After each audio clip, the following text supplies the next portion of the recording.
नमस्कार दोस्तों। आज हम आपके लिए ऐसी कहानी लेकर आए हैं जो आपके हृदय को छू जाएगी और आपको अपने रिश्तों की अहमियत समझाएगी। यह कहानी है त्याग, प्रेम और अटूट भक्ति की, जो हमें सिखाती है कि सच्ची सेवा का फल कितना मीठा होता है। तो अपनी आंखें बंद कीजिए और मेरे साथ कल्पना कीजिए प्राचीन भारत के उस पावन काल की, जहां एक पुत्र ने अपनी भक्ति से स्वयं महादेव को प्रसन्न कर दिया था। प्राचीन भारत की बात है, एक ऐसा समय जब रिश्तों में पवित्रता और समर्पण सर्वोपरि था। उसी काल में श्रवण कुमार नाम का एक युवक था, जिसकी पहचान केवल उसके नाम से नहीं बल्कि उसके असाधारण पुत्र धर्म से थी। उसके माता पिता नेत्रहीन थे और श्रवण के लिए उनकी सेवा ही जीवन का एकमात्र तपस्या थी। वह उन्हें अपने जीवन का परम धर्म मानता था।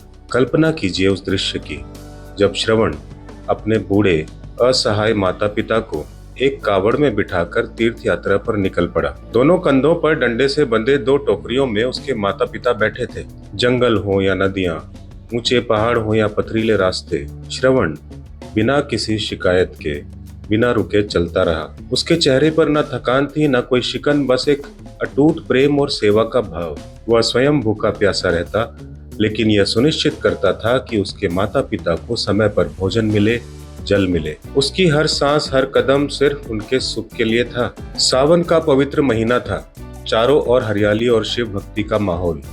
श्रवण कुमार हर उस शिव मंदिर में रुकता जहां उसे जल चढ़ाने का अवसर मिलता।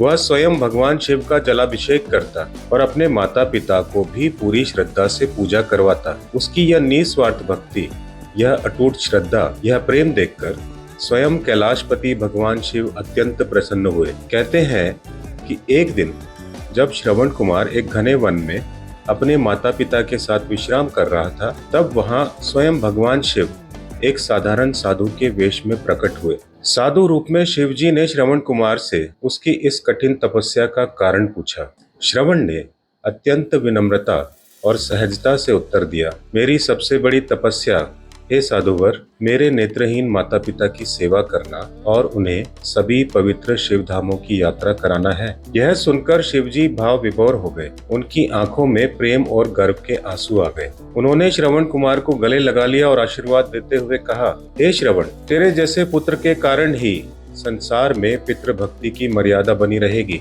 तेरी सेवा और समर्पण से मैं अत्यंत प्रसन्न हूँ।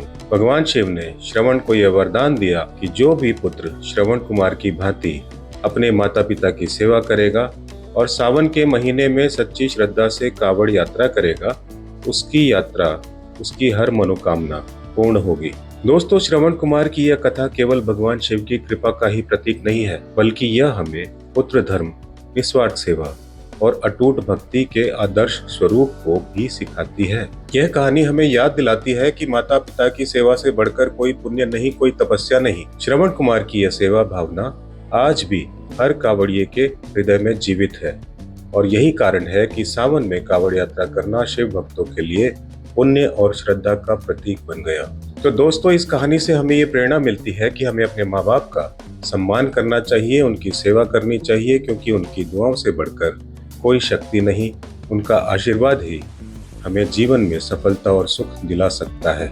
आशा करते हैं आपको यह प्रेरणादायक कथा पसंद आई होगी। अगर आपको यह कहानी अच्छी लगी हो तो इसे लाइक कीजिएगा, अपने दोस्तों और परिवार के साथ शेयर कीजिएगा और हमारे चैनल को सब्सक्राइब करना ना भूलें, ताकि आप ऐसी और भी कहानियों से जुड़े रहें। मिलते हैं अगली बार एक नई कहानी के साथ। तब तक के लिए अपना और अपनों का ख्याल रखें। नमस्कार।